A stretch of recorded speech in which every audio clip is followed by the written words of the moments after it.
Hindi biro ang mag-isa. Ikaw na ang ina. Ikaw pa ang ama. Gagawin ang lahat para sa kapakanan ng pamilya.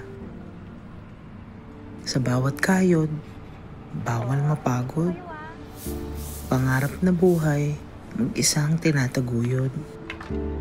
Madalas, sa pera at sa pahinga, kapos. Sa bigat ng responsibilidad,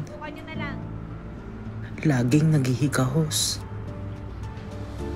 Dahil nagkautang-utang na, sa oras ng bayaran, parang dagang nakikipagtaguan. Walang matakbuhan, walang maasahan. Nakakapagod lumaban mag-isa.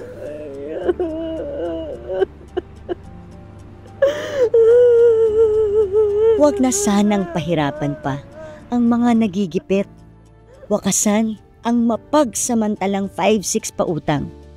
Samahan niyo po kaming gawing batas ang Goodbye 5-6 sa Kongreso para magkaroon ng makatao at abot-kayang puhunang pangkabuhayan para sa lahat.